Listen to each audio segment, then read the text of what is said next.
Hey everybody, Shane here. Hey, look, you've heard me talking about my friends at Joseph Meyer Club, and I want you to go over, check them out at josephmeyerclub.com today and try out their brand new aftershave. And if you use my promo code RPPJMC20, you can try it today with 20% off. So just enter that code at checkout. Again, RPPJMC20. at checkout at josephmeyerclub.com. And it's a great product. I've been using it myself, and I love it, and it smells great. And so check it out and for all your aftershave needs. Again, josephmeyerclub.com. Follow them on Facebook as well for more information. And tell them Shane sent you. Thanks, everybody. Hey everybody, Shane Presley here with Rock Paper Podcast. Let me tell you about my friends over at Naked Vine, located at 1624 Clarkson Road in Chesterfield, Missouri, serving up all your favorite wine, whiskey, tequila, and local craft beers. Swing by and visit them for some great live music this week on Thursday, March 14th, Phil and Carson of the Scandaleros. And on Friday, March 15th, John Bonham and Friends.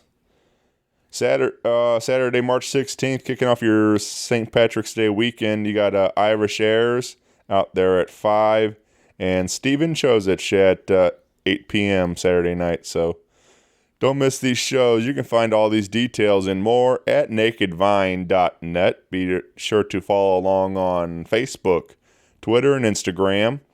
And I return to Naked Vine in April 9th with my singer-songwriter storytelling showcase. So keep an eye out for more details on that. Again, join us at Naked Vine in Chesterfield. We'll see you there. Thanks, everybody. Enjoy the show. A podcast is kind of like it's like a radio show that's not on the radio. It's on the internet. Does that make sense? Uh-huh. Yeah. That's also like my mom. It makes it sound more confusing, doesn't it? It sounds like this. Yo, this is Typewriter Tim in St. Louis, Missouri, and you are rocking with Rock Paper Podcast. Rock Paper Podcast. Rock Paper Podcast. Rock Paper Podcast, y'all. Hey everybody, Shane Presley here, Rock Paper Podcast, coming to you from St. Louis, Missouri. Hanging out today with Tim Jordan. Welcome to the show, my friend. Oh man, it's an honor to be here. This is real special for me. I feel like I'm being when I see your work, I always wanted to be a part of it, and I needed to wait to meet you. Some people do, and I just am just tickled because out of all the podcasts that I've been a part of or listened to, I have this strange feeling that Rock Paper Podcast is going to go down in history in St. Louis, and I needed to be a part of that. A lot of people do it, and that's cool, but you're very special, and you're so important to our scene here that I waited, but I'm definitely jumping right now at the chance to be immortalized by my new friend Shane. I appreciate those kind words, man. Oh man, I just tell the truth. That I don't know. I don't know. Obviously, the future. I don't know what's going to happen with this, but that's really my goal. Not to go down in history, but I want this to be sort of a time capsule or something. People can kind of come back and listen to all these recordings. They're all archived, for eternity now on the internet and stuff and digitally, and people can kind of continue to discover great St. Louis music, especially what was going on for this time period. But it's kind of my goal, loosely with doing the show, is just so much cool stuff going on in town right now, and it's I'm just trying to document as much of I can while I can. And dude, you said it. St. Louis right now is, I look at it like New York from the 50s to the 80s as far as talent and what we're kind of playing off each other, playing with each other, so to speak, and all that. I have studied art history, so I know a little bit, but looking around this town, even in genres I don't care for or whatever, amazing art and music is popping right now in St. Louis. So impressive. And not only that, is by and large, we're all pretty nice people. And we're really good to each other. Sure. And that just makes it even better. And man, in every genre, there's multiple artists doing incredible things. And that's why I'm so impressed with your podcast. I think out of everybody who's doing anything here, you're tapping into, out of sheer just work and being prolific and doing hundreds and hundreds of podcasts strictly for the love of it. There's something very special in my experience when people do it purely for the love. We all got to get paid, and that's fine, and there's a balance and all that and whatnot. But man, St. Louis is really good with that we're not so concerned about money, that we'll step in because there's going to be a day where, you know, we need help as well. And this community is just ridiculously talented, but ridiculously cool. Right. I really don't like St. Louis by and large, but I love St. Louis because I love the people. The people here are ridiculously outstanding. And when someone like myself who doesn't care for the culture, some of the culture and just the physical layout of the city, just to continue that love and to be continuously reminded on how wonderful people can be. There's nothing like that. That's a life worth living. And it gets tough. And knowing that your community is there for you is indescribable. I broke my hip like 3-4 years ago. And the outpouring of love, and not just money. People for weeks brought me food and were checking in on me and sharing so much love. I couldn't do anything. Like, even when I got off the drugs after surgery, people would ask me how high I was because I was happy. And they kind of would then look at me crazy going, oh, you're not on any drugs. Why are you so happy to bust your hip? And I would always say, because half of this city's loving me right now. What am I supposed to do? I'm just sitting here. I would tell them I'm floating on a fountain of happiness and love.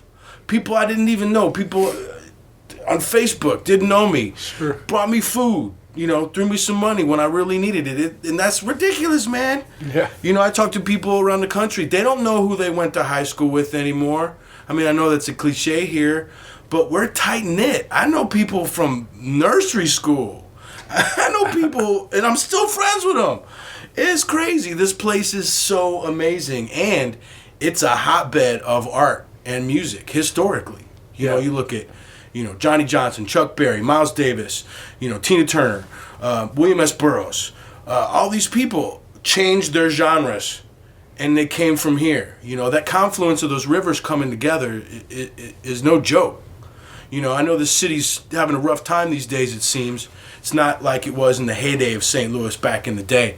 But, woo, you know, we're still surviving and thriving here and making some world-class art. I always use that word, world-class. We are world-class artists here. And I'm proud to be here right now. I agree. I think there's a lot of times people kind of get, you know, the local tag, you know, being that they don't want to be a local band or whatever it is, and it doesn't. I mean, like, whenever I say that kind of stuff, like, it doesn't. I don't. That's not any kind of put down of insult or anything. It's because we are, with this whole city's full of world class talent. They might call St. Louis home, but a lot of them travel all over the world playing music and making art, and that's. I love that they call St. Louis home. So. Man, this place is incredible. I mean, on so many levels, and I haven't really seen too many national acts in, you know, since I've been back in 06. I've gone to nothing but local shows. Yeah, and I'm fine with that. I spent my 20s and 30s seeing national acts, and they're great. It's awesome, but honestly, I'm just as, if not more, impressed here. Yeah, I agree. And not just because I know some of these folks. That makes it even better, though, when they're your buddies and stuff, yeah. Yeah, and they come out, you know, people come to my shows, I come to theirs, everybody's cool, even if we can't, we're gigging, we're doing this and that around. You know, sometimes I feel bad because I take some of the art here for granted. I mean, it's natural, it's going to happen. But more and more, I've made a firm commitment to get out and see more local acts. You know, if I want people to come see me, yeah, I gotta go see them. Yeah, my buddy said something along the lines of, somebody put that in perspective for him one day. He's like, was kind of down and bumming about that people weren't coming to his shows. And he's like, "What, do you go to their shows?" And he's like, "No." And he's like, "Well, that's exactly like we all got to support each other. It's, you know." And that's how it works, through connection. If you're staying at home, you can write the best music in the world. If people don't know about it, they can't come. And nowadays, I mean, we're competing against $100 ticket prices. We're competing against healthcare prices being so high. Our budget are pulled thin. And what's funny is the national acts prices went up. The local stayed the same. Right. I'm paying $5 for local shows for 30 years or whatever, you know, and it's like, man, you know, but you know, market is what it is, and that's the cool thing is it's accessible. A lot of times you can go see these bands for free. Yeah, sure. You know, but that has interesting effects, and that's what I notice is I started taking people for granted. Because, I just go see him next week, and it just never came. And then I finally, you know, got bummed that no one was coming to my shows. And I realized, wait, I ain't going out to let them know either. And they see me, they want to come, and it's that connection, you know. And it's a fascinating time in music, and this is a fascinating city, you know. For sure, man. Well, you, I guess when I first started, we've been friendly online for a little while. First time I think I saw Typewriter Tim perform live was with Funky Butt at the Christmas show. Oh, man. And you did the night before Christmas live. Yes. And then and that was the first. It was like 2 years ago, I guess, that one. And then like last Christmas show, you did the Breast Extravaganza. You did the. What's this from The Nightmare Before Christmas? A Dream Come True. Which was a whole lot of fun. Oh, man. And the first night, I butchered the song. I worked so hard. And you know how that goes. You know, you study for a test for however long, and then you get there and you freeze up. Yeah. I got on stage, and it was time for me to hit my lines, and my brain went blank. And I've never worked so hard to do one song, and I wanted to do it so bad. And those guys were so cool. Luckily, the crowd had no idea. The band did, and I was embarrassed. I actually cried coming off stage and went home bawling my eyes out. I felt horrible. Not because I fell on my face live. That doesn't bother me. I felt so bad for them because they worked really hard on the song, and here I come with the butcher knife and tore it up. But those cats, I wanted to quit. I sent an email when I got home going, I wouldn't be mad at you if you guys don't want me back. And they all came back going, nah, dude, you need to get back up on that thing. We've all been there. Sure. And they were so supportive. Now I cry thinking about it because they gave me so much love. Yeah. Those guys are the best, man. They are the best. I love those guys so much. I remember when I first saw them, I said, of anything I've ever heard in my entire life, these cats sound like St. Louis. And they just took a really cool shine to that. Doing that St. Louis breakdown. Oh, man. And they're the coolest cats and bad musicians. Yeah. Woo! I mean, Adam Huckey is he's like my spirit animal, man. My puzzle-making spirit animal. That dude throws notes like nobody's business.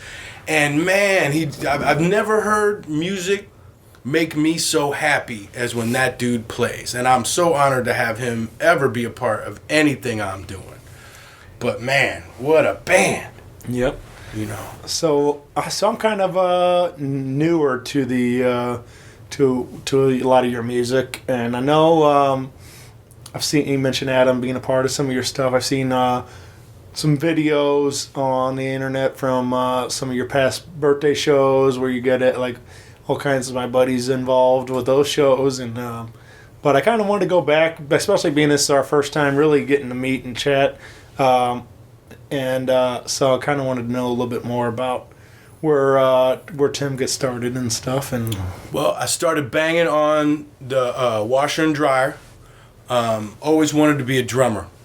Banging on the steps, walking up the steps, I'd hit rhythms going up the steps, and through high school, I heard this record that Stuart Copeland, the drummer from The Police, made on a soundtrack for the movie Rumblefish.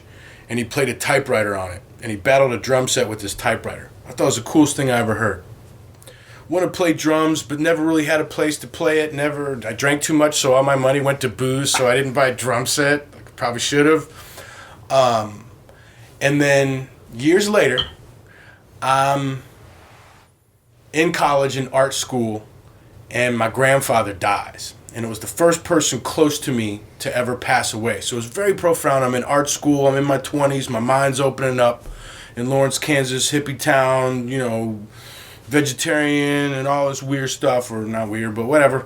Weird for me at the time. And so I drove home for the funeral. And, of course, as a college kid, I took my laundry with me. And I'm doing laundry the day after we buried my grandfather, and it was so heavy. And while I'm carrying my laundry across my parents' basement, I look across the basement. I'll never forget this, so vivid. Look across the basement, and there's my mom's aqua blue Royal Quiet Deluxe typewriter sitting on this little cubby table with a blank piece of paper with an overhead light beaming down on it. And I saw this typewriter, and I had what people will call a vision. My life flashed before my eyes. I dropped the laundry. I have no idea how long I stared at that typewriter. And then I heard my grandfather's voice say, "That's it. That's what you're going to do for the rest of your life." And I ran upstairs. My mom's watching TV. And I said, "Hey, Ma, can I have that typewriter down there?" And she turns around, looks at me, and she goes, "We just bought you a word processor. What do you want to do with a typewriter?" And I says, "I'm going to play it." She goes, "What?" I go, "I'm going to play it." And she goes, "I don't use it anymore. Whatever. Go ahead and take it." She's cool like that. The funny thing is a week before that, I signed up for my very first open mic performance at this Sunday night open mic in Lawrence, Kansas. And having no idea any of this stuff would happen. And I see this typewriter on that day.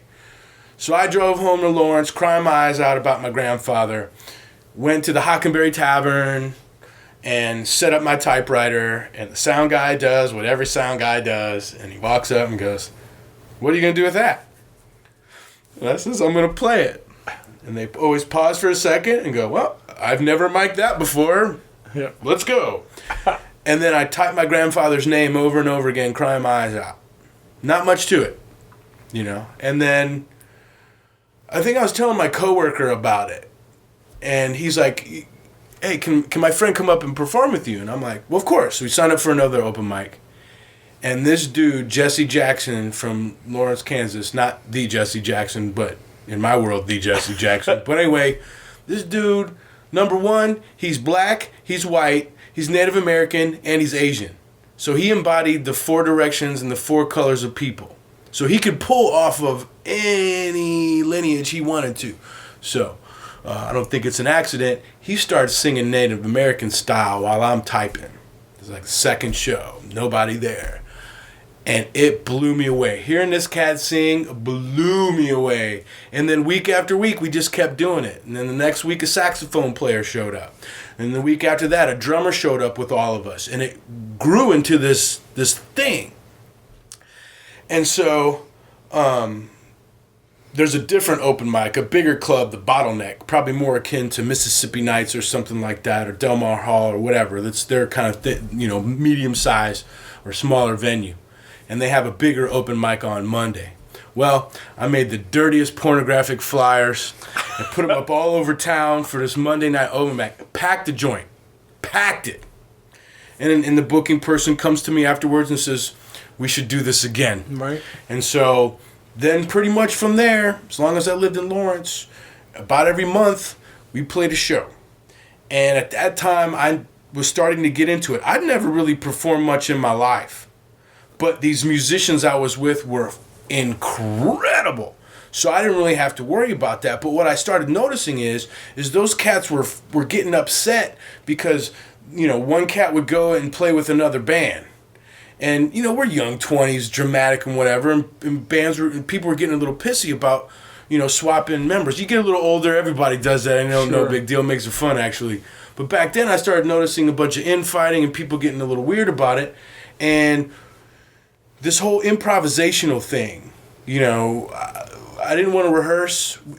Lawrence is really tough for rehearsal space and people's schedule. We had like a 20-piece band, and then trying to coordinate that, we just said forget about it.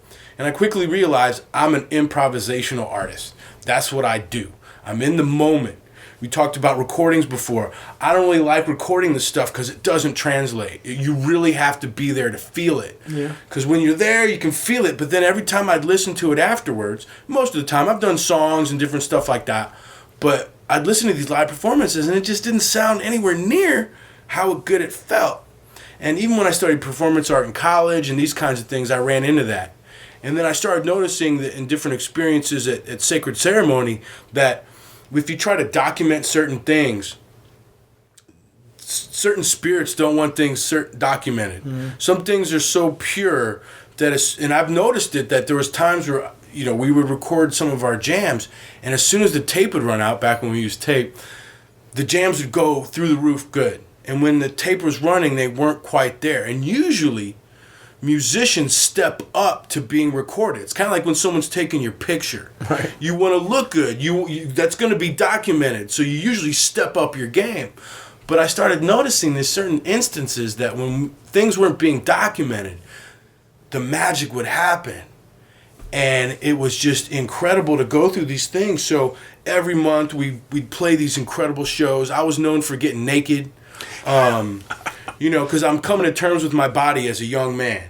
And anyone who knows me knows I'm an incredible need for attention. I need validation, like really bad, like real bad. But so I would do these things for attention, but looking back, I was really expressing myself and my insecurities. And music and art helped me get over that stuff. Because I'm not afraid to get naked in front of 1,000 people. I've had sex on stage, you know, before. We'll talk about that in a minute, you know, with the infinite sea snakes. But, you know, I just from the get-go, I had no fear. And that all came from the musicians I was playing with, which still holds true to this day. Now I stop shows and I start typing, and I like to tell the crowd, you know, hey, how's my typewriter playing? And they're like, oh, it's really great. I'm like, no, it's actually starting to get annoying. And they're like, no, and they think I'm being self-deprecating, and I'm like, no, it's actually, the typewriter doesn't make that many sounds. And I have less sounds now because I have a direct input. Before we could pick up ambient stuff, but in a stage full of musicians, whatever. But as things were happening, I just totally lost my place in the improv world, getting naked and stuff like that. I was, looking back is kind of silly. I would do these things, and then I'm known for not thinking about it ahead of time. Like the time I had my ex-girlfriend come and whip me on stage, and we got along. It was cool, and I thought it'd be cute and kind of funny and somewhat symbolic. But she didn't really know how to use a whip. So I'm on stage. I am tied to the drop ceiling above the stage at the bottleneck. I don't remember. I think I came in early and we made up a rig. I was starting to get into S&M and stuff like that back then. And so this woman, she comes back with the whip, hits the sitar player in the face, comes around, misses my ass, and it comes around and hits me right on the dick. Hurt like nobody's business. I'd never felt pain like that ever in my life up until that point, and which was bad enough. So I'm tied in the middle of the stage. This chick just whipped my dick, and I'm doing the hop-along dance going, ah! The crowd is cracking up. Well, guess what? She does it again. She doesn't move. So guess what? Brings the whip back, hits the sitar player in the face again, comes around, misses my ass, and that whip comes whipping around, hits me in the dick in the same spot. All right? So it was bad before. So, of course, I pull down and I bring down that drop ceiling on the top of the stage. Bringing down the house. Oh, man, for real. Yeah. And that's back when they allowed smoking in clubs. They never cleaned up above that drop ceiling. It was full of, the grossest smoky dirt. Asbestos. It was crazy. And so I brought down all this dirt on myself and the band, but everybody was laughing so hard.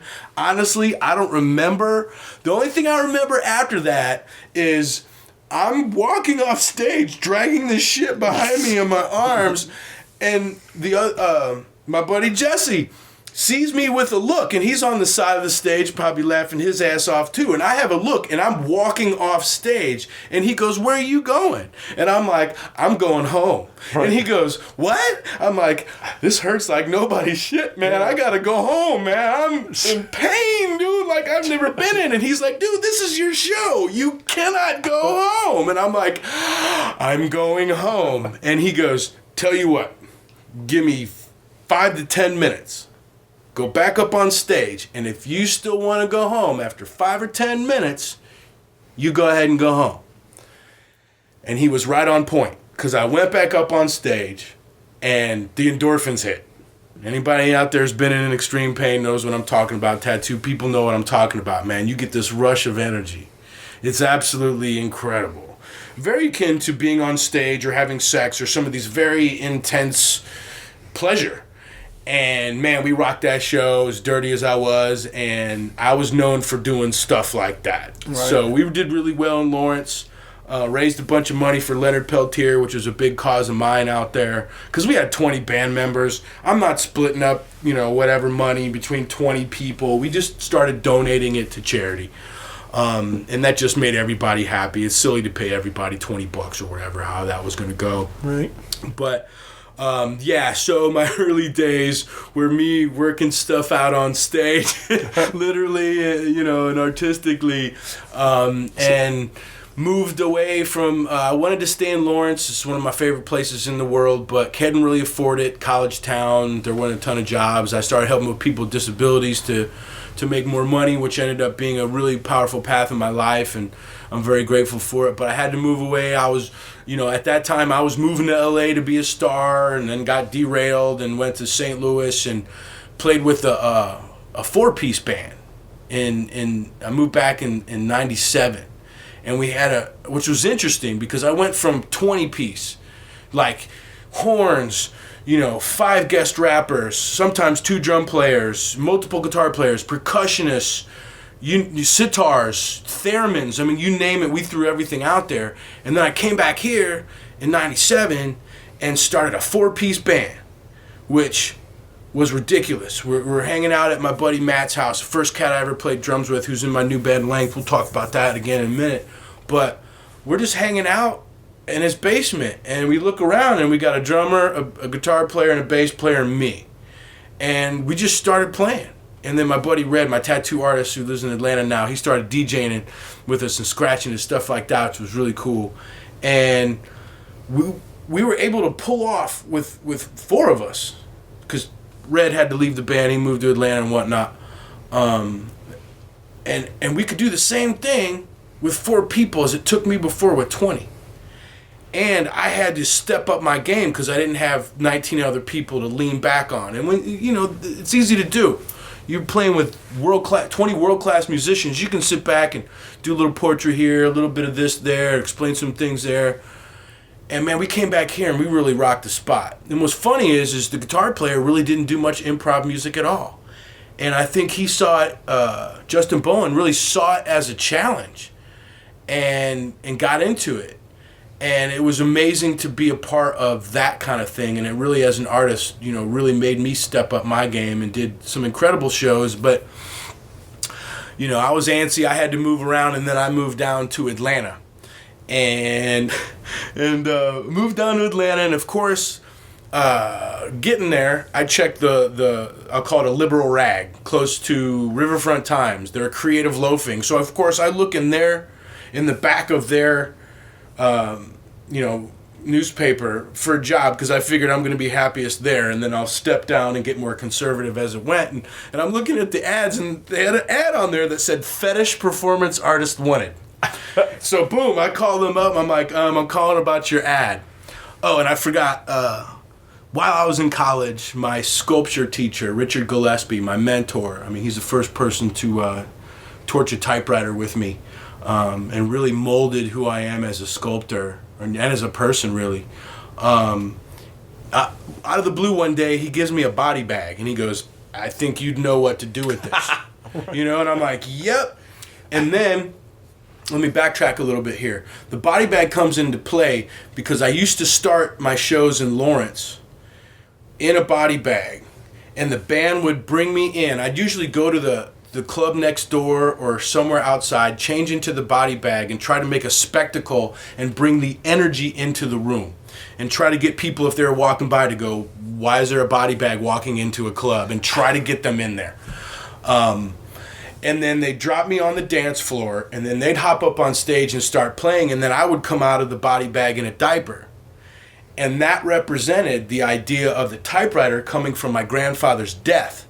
And from my grandfather's death, I was reborn, like in so many ways. Right. And when he died, it quickly dawned on me that this life is short and this life is precious. And I tell you, since then, I've lived 100%. I was a knucklehead before that, but that reminded me that this stuff ain't no joke, man. We got to live life. This is precious. And so coming out and being reborn still rings true to me, heavy in the life and death, birth and death, and all that stuff. I'm kind of a Taoist, which means I put juxtaposing ideas together. You might call it a centrist politically, because I go for the middle. I go for balance, which pisses a lot of people off, but whatever, because I'll challenge both sides, right or wrong. And so through these concepts to come out and be reborn and then see where the journey has taken me, then took me from St. Louis down to Atlanta, and then I go to this audition because they says, what do you do? And I was like, well, I get in a body bag and I roll fruit at people.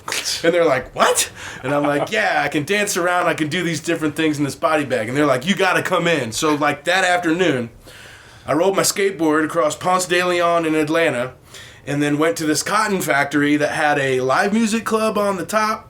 It had a pool bar in the middle. They called that Purgatory. The upstairs was heaven. And then hell was the fetish dance club in this old cotton processing joint. It's called the Masquerade in Atlanta.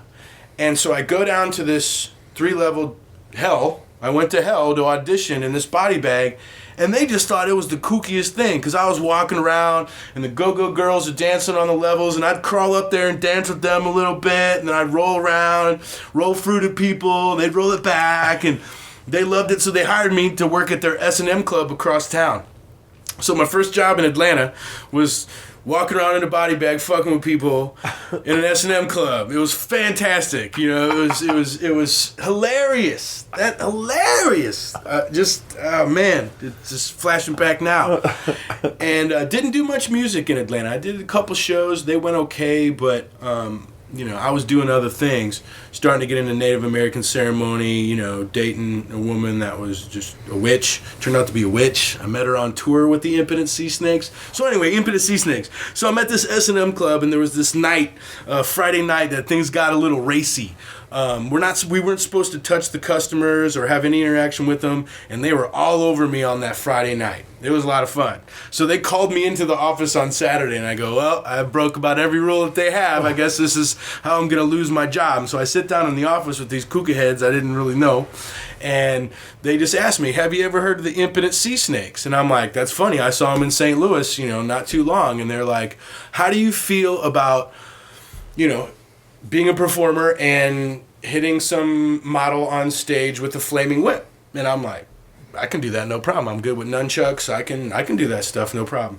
And they're like, well, how do you feel about taking a disc grinder in your crotch and jamming it into a woman with steel panties on, making sparks all over the stage? I'm like, man, I got you covered. They're like, how do you feel about having sex on stage? And I went, got you covered there too.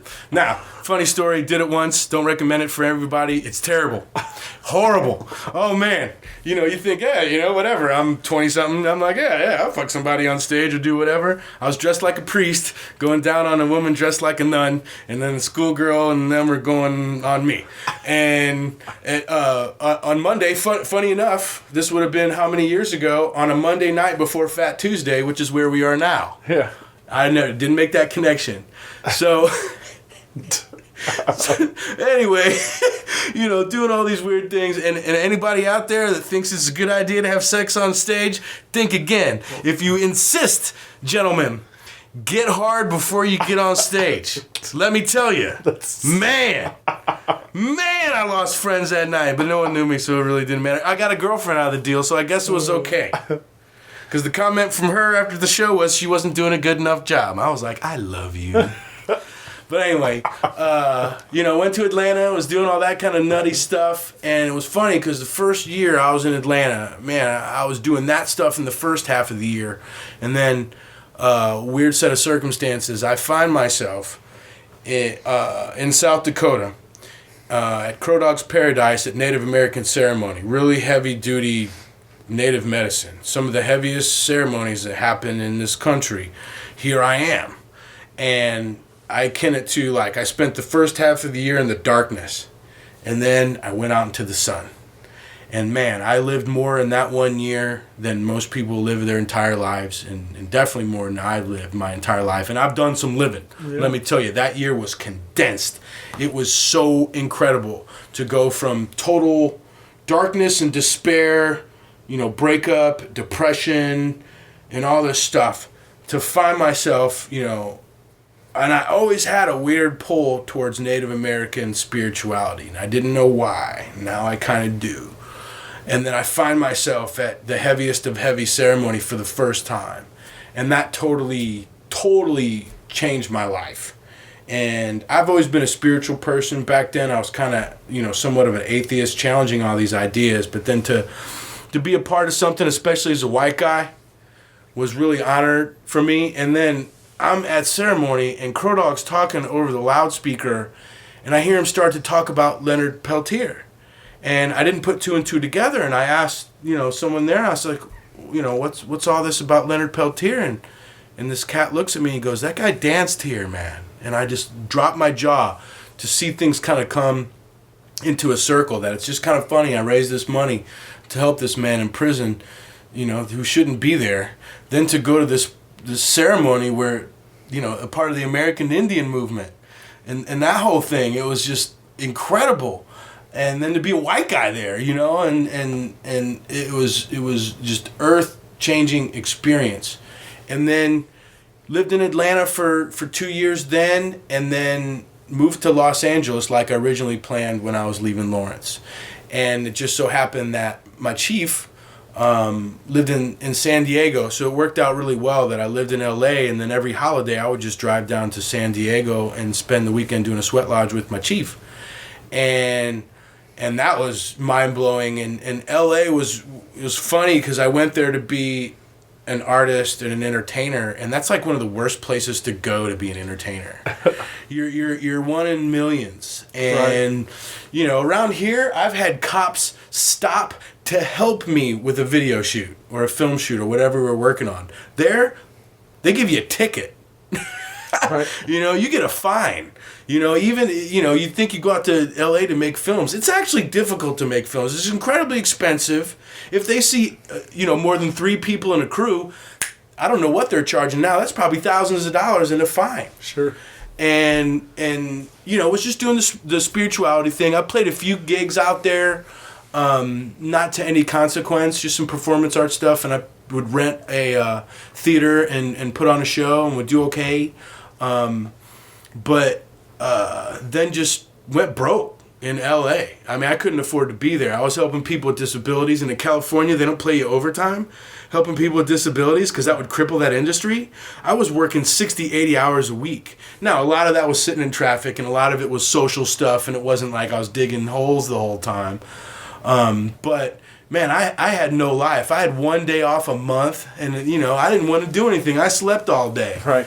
And so it was just, it was just hard. And I was going like straight up broke. And like the last few months, I paid my bills because people kept hitting me with their cars, and I would get these settlements.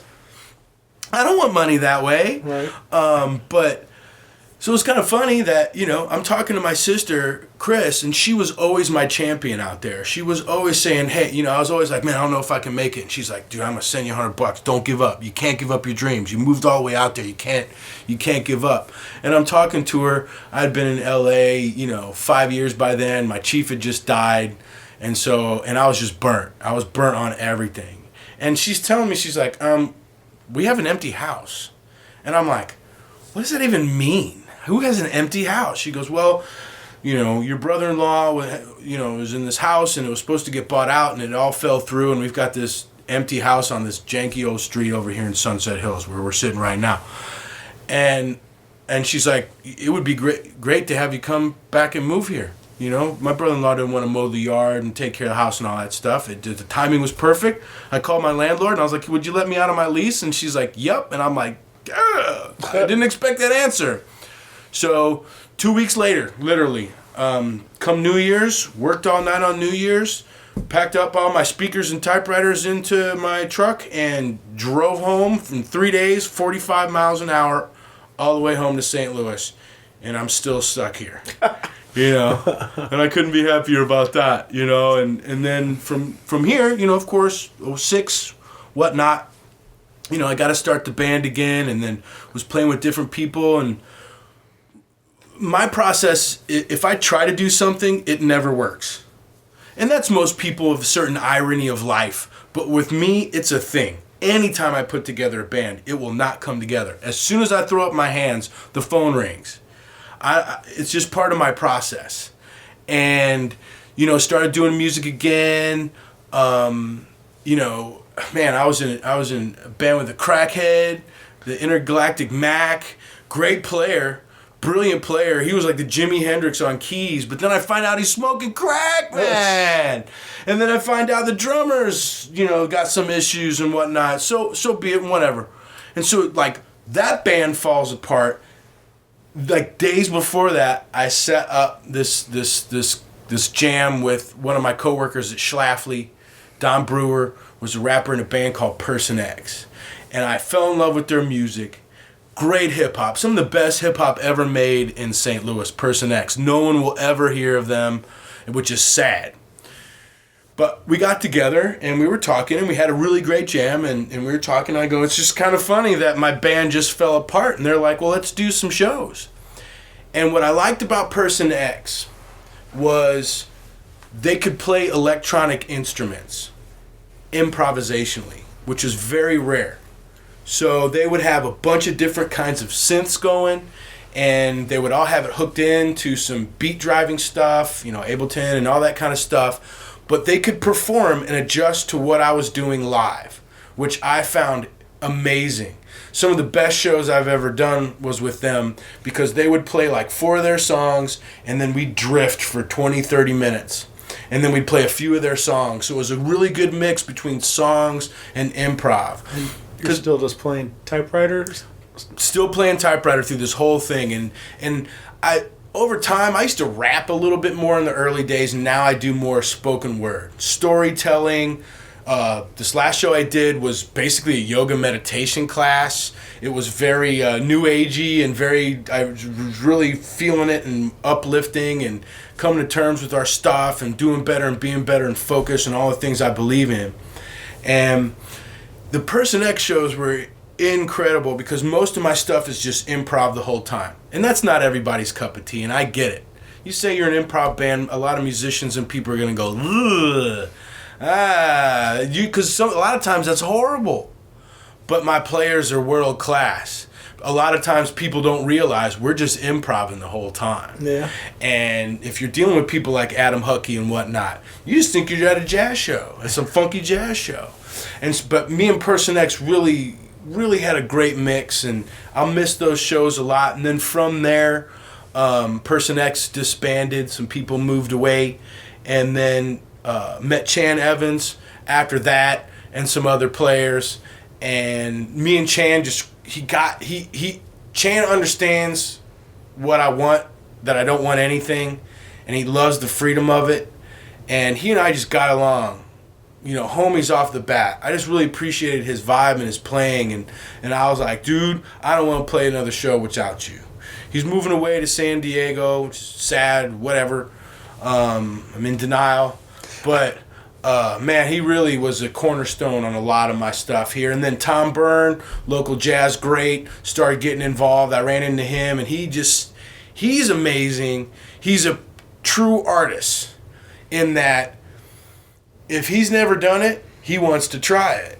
And I really respect that, because that seems to be a theme in a lot of artists, that, you know what, that's interesting. Yeah. There's value there. And to have these people who should be getting thousands, if not tens of thousands of dollars for what they're doing with me, I can't pay them what they're worth.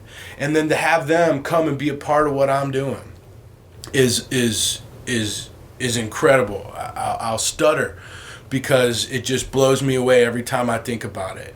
That these world-class cats. I remember someone gave me a hard time when I was saying that if I could pick any other musician in the world, I would pick the ones I'm playing with, and people started calling bullshit on that, and I'm like, no, you don't understand. Right. These are the cats that I want to play with in this show. And someone like Tom Byrne, Eric Grossman, different people. I got to play with Andrew Franklin for a little while there before he crossed, and all the people he brought. He introduced me to just a beautiful plethora of musicians, and most everybody knows they're welcome at my shows. If they play with me once, they're usually almost welcome. And people come in and out, and it's funny because I'm a band leader that doesn't lead. I never cue anybody on anything. Right. I don't even introduce the guest musicians. I barely introduce the people I play with. And people see me in the goggles, and the goggles I wear the goggles mostly because my eyes are closed. And I want people to think that I'm looking at them. Because sometimes when we see someone perform and their eyes are closed, we feel a little disengaged. Sure. So I wear the goggles so I can move my head, because when I open my eyes, my conscious mind starts reading the people, and I see people I know, which takes me out of that musical moment. So I close my eyes so there's no stimulation. I'm purely in the music. And that's a huge part of my process. There's no songs. Occasionally we've dipped in. One band, I think we did a Dead Kennedys cover. One band we did a Tomahawk cover briefly. I'll dip into it a little bit, but that's not my thing. Yeah. There's something about me that is not only improv, but my biggest compliment has been you bring out something in me that is unexplainable. And I'm not even doing it on purpose. I mean, yeah, I'm doing it on purpose, putting everybody in the room, but while I'm doing it, I'm not thinking about that. I'm thinking about where I fit. Am I talking too much? Do I need to say something or break it up or let someone else go or however what's going on? But to be there purely in the music is my thing. Right. And for some people, that's not good. They don't like that. They want songs. I totally understand that. You don't hear a bunch of improv music unless you're on KDHX. You listen to the radio, you're hearing songs. That's what people like. But my thing is my vibration gets you in the moment and allows you to find something you can't find if you're doing songs and you're not in that situation where you have to listen. But it's not only just having to listen, you have to be present in the moment. And there's a wizardry, like at this last show, February 2nd, there was a time where Dave Black and Chan Evans were going back and forth, and that would have never happened. They had never met before, and they played some of the best guitar playing I've ever heard in my life. I described it as take every best guitar solo in 1970, and those two shoved it into 20 minutes. I couldn't get video because I was so in awe. My draw, it was unbelievable, and it's those moments that I live for. Also, the moments where the jam falls apart and goes to absolute shit. Because every time that happens, it hits rock bottom and turns into something beyond magical. And it's all those connections that I try to make in my music that sum up how I live, or I want to live, or I think people should live, to accept the situation as it is and do your best in that to shine. Right. Sometimes it sucks. If you think about how much it sucks, it gets worse. But if you dig in, get that chin back up, get that rib cage lifted, and not give up, man, that's really, to me, I get shivers thinking about it, is when life is really happening. And sometimes that comes from a shitty situation. Definitely. I tell my yoga students, my middle school yoga students, it's like, it's going to get tough, but we're tougher. Mm-hmm. How do we become tougher? And they go, they put up their fists, and I'm like, no. Warriors fight for peace. This is all about staying calm and cool. It's not about anyone getting hurt. And I talk about working the door and stuff like that, people, mess with you sometimes. And we always stay calm and cool because we don't want to escalate anybody. We don't want to hurt anybody. And most of all, we need the room to feel safe because we're there. And I teach them that it comes from not necessarily being able to fight. I can't fight. Right. But if you're calm and cool, people are scared of you. If you're reasonable with people and know how to de-escalate them, that's beautiful medicine. Not just at a door at a drunk bar. That's anywhere, in any way, shape, or form. That if we can connect to staying calm and cool and focusing on what we want, no matter what we're going through, keep that focus. And our focus in music is to have a good time and to have everybody join us in having a good time and make us some magic. And connecting all those things is very, very important to me. And I have to be myself. It's kind of funny. I'm going to give you a bunch of skinny I haven't told anybody. And part of the reason why I do improv, my memory sucks. No, for real. Like doing that thing with the funky butt. Sure. I mean, that was a difficult thing for me. Yeah. Because I've tried. My brain just doesn't hold numbers and letters. Yeah. A lot of people out there can relate to that. They call us right-brainers, ADHD. I call it art brain. We have to find a way. And, you got to make it, whoever you are, you got to make it work. Mm-hmm. And some people, improv sucks. I get it. I made a record with Steve Ewing. Yeah. He's not a big improv kind of guy. He's like, this is how the song, he's a craftsman, and he's like, this is how the song goes. And I worked with him, and I really got a lot out of that process with him. It's not my process. We made a record. I still haven't released it. And he's probably still scratching his head going, why'd you have me produce a record you ain't never gonna do? Because I thought I wanted to do it. And we made this record, and then I started rehearsing it, and everybody was saying, that don't sound like you. And it wasn't satisfying for me. I enjoyed the work putting into it, and then I was like, I don't want to do these songs anymore. They're awesome songs. I'm actually going to hopefully release the record this year as kind of a joke. Like, I'm going to release all the songs I've did my entire life once I'm starting to kind of slow down on performing. I just think that stuff is funny. Right. And I don't know. And I'm looking at all these typewriters that I've been saving for years and years and years. And I looked at them like late last year, and I go, why are you saving these? Use them.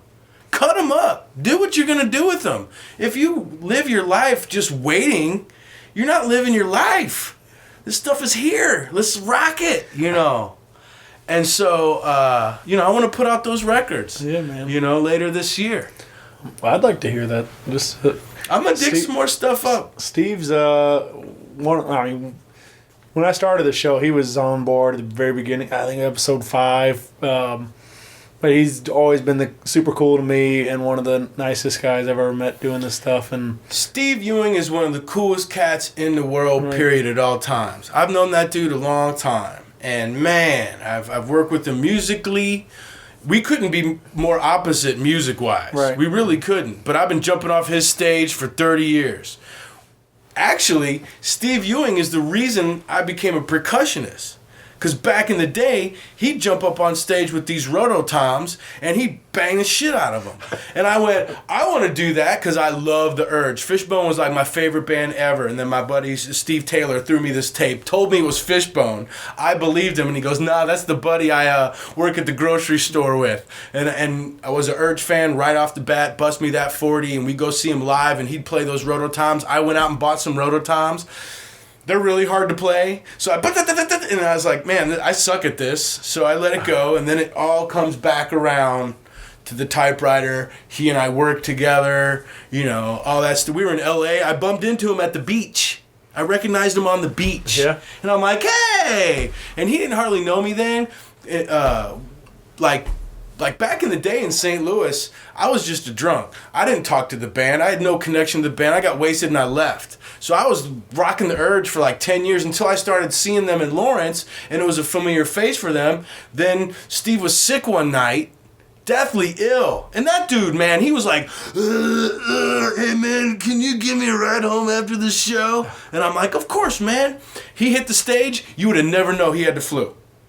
It was ridiculous. I couldn't believe it. The dude just hit the stage. You would have never known. And then he gets off stage, he's like, oh, you know, he's got the flu, man. He's down low. And so I took him back, and that's when we really became friends. He still talks about that. I was like, big deal. I gave you a ride to your hotel room. You know, we grabbed a bite to eat. Big deal. But, like, for me, he was my idol.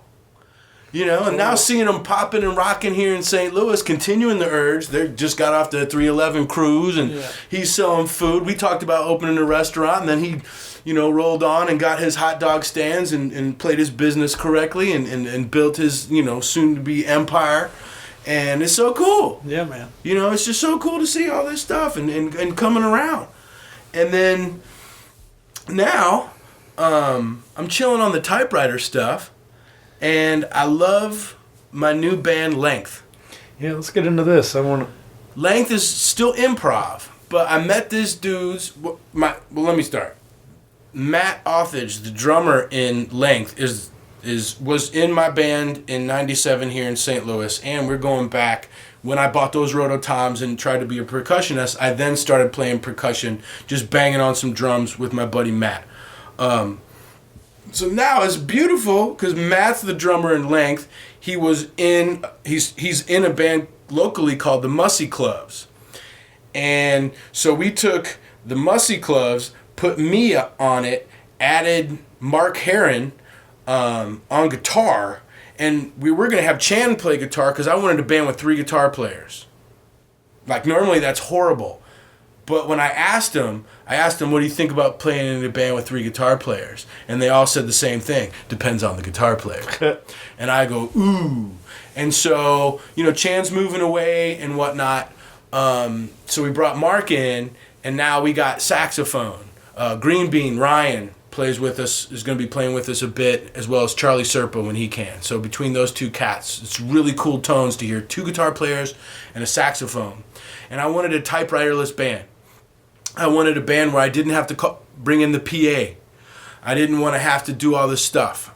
I don't care about money anymore. This is all for fun and artistic stuff. My dreams of being a rock star and all that stuff are long gone. I don't care. I do this stuff for fun. Right. And Length is just so fun because I don't do my normal typewriter shtick. I don't do my typewriter, you know, reading of children's books or classic literature. And Length allows me to go dark. And Typewriter Tim is all positive. But Length, I go deep. I go deep into the darkness. The evil shit, the hard parts of healing, the last stuff we don't want to look at. Not the gross, like, fucked up, violent shit, but just psychological stuff. I like to really shake up the roots and really bring a different, almost a wintry vibe to it. You know, hibernation and looking and sleeping with yourself, so to speak, getting to know yourself intimately to heal. And that's always uncomfortable. But I make it more uncomfortable, and I want to shake up that dirty, dark side of your brain. And Length really gives me that. And when you got 2 guitar players and a saxophone going, I can chill. I can just listen and enjoy being a front man. I've always been a front man, but I've always had to carry stuff. I'm tired of carrying stuff. Now, I'll help the band move their stuff out. I'm not a jerk like that. But I like rolling up to a gig, and I'm there. Yeah. You know, and you know, setting up a typewriter ain't that big a deal. But I'm liking being free from that. And I can throat sing and push my tones with them, which brings me to another project I'm doing with Adam Huckey and Aaron Chandler. Both those cats are from the Funky Butt Brass Band. And then we'll have didgeridoo players or anybody. We're going to get Drew Grorin into the mix to do more tone stuff. It's called Cave in the Mountain. I'll send you some tracks. All right.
we have Charlie Serpa kind of add some saxophone. And my original idea was to get these guys in the Gaslight, and I wanted to make some music for my massage practice, because I'm a massage therapist, and also my yoga classes. Made sense, do some throat singing. And that's kind of how I became friends with the Funky Butt guys, is because somehow we started throat chanting together. And, you know, they were, I think it was after the first time I saw them perform at Schlafly. And then I think they might have started it, or I started it. Someone threw down a throat singing tone, you know, really deep stuff. We started doing it together. That shit was magic, man. Yeah. So I was like, let's do that again and make me some music for my massage and my wellness practices. So we go in the Gaslight and we do this thing live with John Heusler on didgeridoo, Brennan England on didgeridoo and some other stuff, Charlie Serpa on sax, and then me, Adam, and Aaron doing these throat singing. And then we listened to it. I listened to it afterwards because Charlie's mixing it. And it was dark, man. It was creepy. I've never heard, whoa, you know, so creepy. And I loved it. Yeah. And, you know, every time I heard it, I'm like, man, this is just creepy as all get out. So I decided to call it Cave in the Mountain. And we're calling the record The Dark Side of Healing. Because I want, you know, because there's a lot of people, like, I'm a real positive person, and I get a little pushback from that sometimes. Because people feel like, you know, oh, you're always so positive, you're disregarding my negative experiences. And I'm like, no. Focus is one thing. I've got my shit. Everyone's got their shit. Sure. You don't know what I cry about when I come home.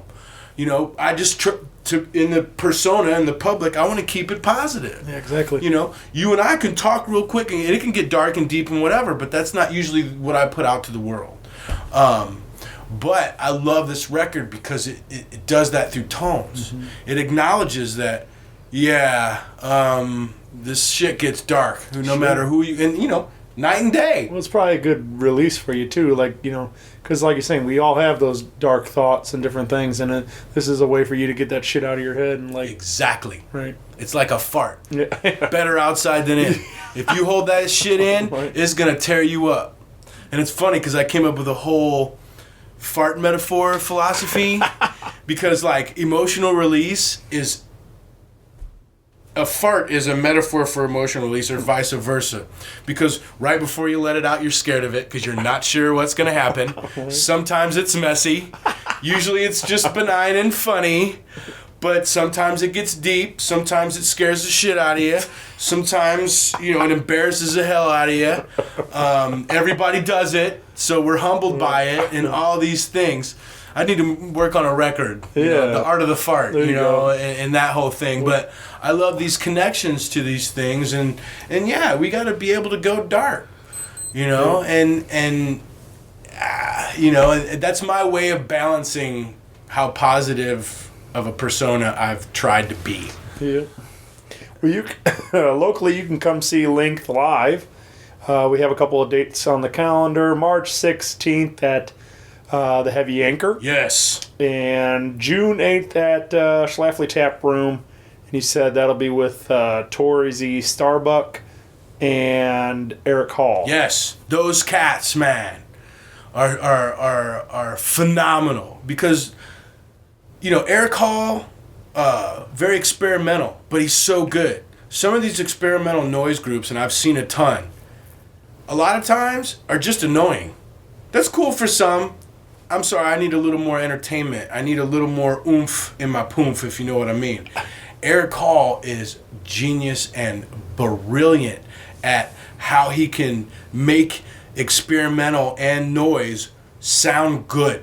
Sound like you really want to listen to it. It's fantastic. And Tory Z Starbuck, oh man.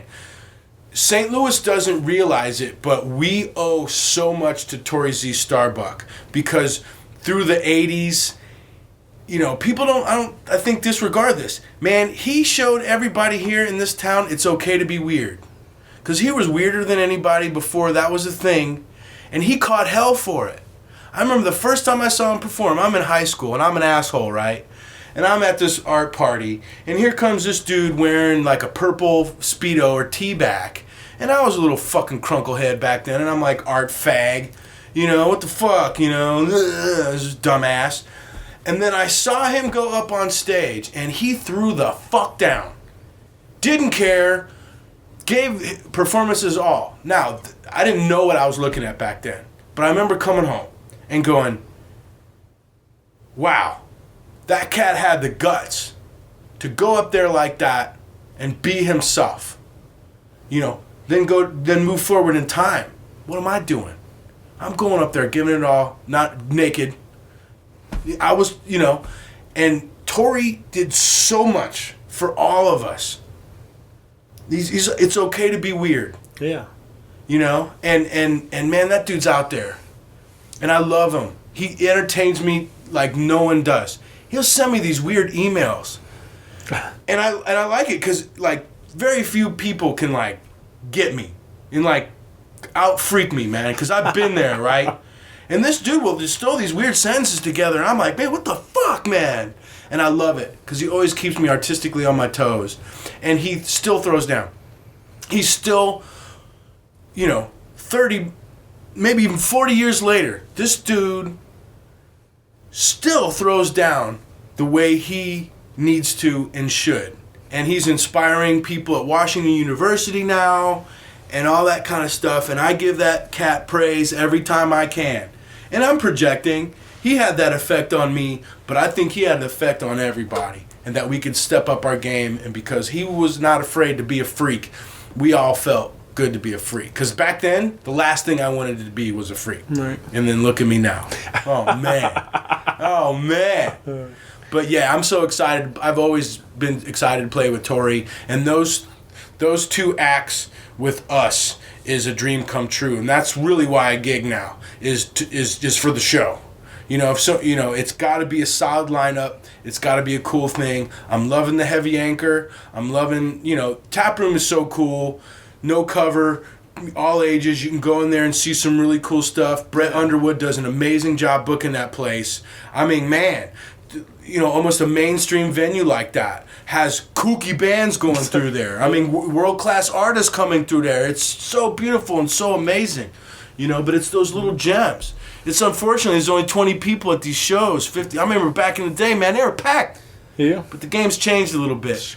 But I think we as artists, we're stepping up to the occasion. I'm just praying that somebody with some ways and means steps to St. Louis and just decides to push it as a music thing. Because, man, I mean, as a destination for architecture, sports, whatever, to push live music as a part of that. I mean, we all have these dreams of what we need to do in St. Louis. Mm-hmm. But, man, as a tourist attraction, sure, skip all this bullshit hype on all this violence and all this crap. Yeah, it's there, but it's in every city. Right. We're just really kooky and fucked up about it. We play Russian roulette with our police officers and all that shit.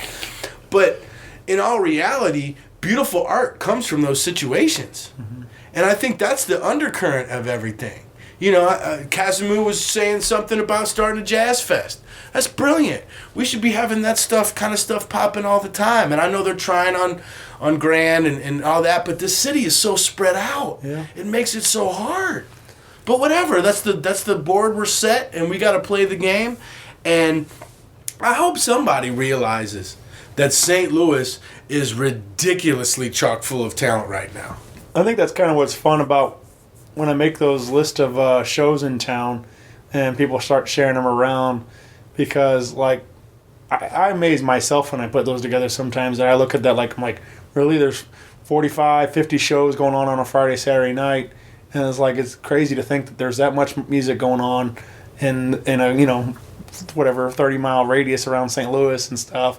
And then I look at that and people start sharing that around. I hope other people are taking notice to like, man, there's I didn't realize a couple years ago that there was that much going on. But how are we going to find out about it if you don't put that up there? Because back in the day, the RFT used to have the band layouts, alphabetically, band name, part of the town, genre. That's about it. Yeah. You were listed in 3 different places. So it made it easy. You didn't know what you're doing that weekend? Open up the RFT, open up Rock Paper Podcast. Was Shane, if I'm going to a show tonight, I ain't got to worry about it because I can pull it up and Shane's already got it covered. We're going to do this, and this. I'll try, yeah. But, dude, that's why I give you so much respect, man. Because you're like you and Cat Muse and certain people are for no other thing but for the love of music, you're pushing us harder than we're pushing ourselves. And without cats like you, that's the difference between 5 people being at that show and 50 people being at a show or 100. It's amazing. Yeah, well, I believe in it, man. You do. And you put it down. You don't just believe in it. Because I'll be the, I won't say I'm the first to admit, but I'll admit it now. Like, I talk a big game, but I'm not always out there. I've got my excuses. But, no, fuck that. No, Shane's putting it down. I got to put it down. Because that's what it's all about. We need you glue. We need you. You're glue, man. Yeah. You're the glue. I'm trying. It's good glue. No, man. Thanks, no. buddy. And, dude, tell me, man, I'll tell you. I'll shine your apple, man. We love you, dude. All of us. You come up in so many conversations, man, on how appreciative we are. I hope you get a slice of that on how much we love you, man. Because you're putting it down. Thank you, Tim. Yeah, we're all doing what we're supposed to do, but without cats like you, we ain't doing it as much. It's huge, but that embodies how great St. Louis is. I will stop someone on the highway. We'll stop and help somebody. You go to L.A., ain't nobody stopping you. They throwing shit at you. Right. What the fuck, man, and all that stuff. And that gives me shivers. It makes me just so cool. And that's when people say St. Louis is cool. That's what they're talking about. Yep. Cats like you, cats, these other people just, man, being cheerleaders for us and pushing the scene. Because, we're busy making music and doing this and that, man. We need that glue, man. Yeah. It's too spread out without the glue. It falls apart without the glue. I agree. Well, buddy, Tim, this has been incredible, man. I really appreciate you doing this. I feel like this conversation and me and you can keep going for hours and hours. Forever, man. We're just going to keep it alive. Yeah. And we're going to keep it going at the shows. Yep. Yeah. But, come out and see Link live. Again, March 16th, Heavy Anchor, June 8th at Schlafly Tap Room. If you're interested in seeing some of Tim's sculpture work and things, we do have a show at Sunset Hills Makers Market on April 27th. You can come out and purchase some of Tim's art. Yeah, come and check it out. Say hi, give me a hug, and typewritertim.com. And there's a bunch of photos by the wonderful Virginia Herald. Does all my work, and once again, beautiful glue. The best glue is here in St. Louis. Yeah. But, I thank you for doing this, and let's do it again soon, man. Thank you, man. Thank you, Tim. Bye, everybody. Love you, St. Louis. Anytime I hear about them, I resist the urge. I resist the urge. I resist the urge to tell them how I really feel. How I really feel. That I want to kill them. And I don't feel bad about it. Like drawing pictures on lined paper of stick figures stabbing, guns shooting little dots at people breaking apart. Oh, that's okay, because boys will be boys. Boys will be boys. Feel bad. Feel good. You feel bad about feeling good.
I said so. Fuck the law, I said so. Fuck the law, I said so. Fuck the law, I said so. There is no law. Pick and choose. Pick and choose. Pick and choose. And everybody, everyone, I win. You lose. I win. You lose. I win. You lose. I have to win. I have to win. Fuck me. Fuck you. Fuck me. Fuck you. Fuck me. Fuck you. Fuck you too. I ain't talking to you. I'm not even listening to myself. I've gotta put this concept back on a dirty, dusty shelf. But I can keep scrolling. I can keep rolling.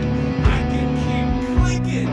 I can keep my beliefs to myself. I keep my beliefs. I need help.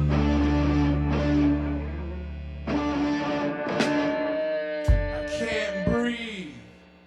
Rock Paper Podcast. Rock Paper Podcast. Rock Paper Podcast. Rock Paper Podcast. Well, yeah, that was it.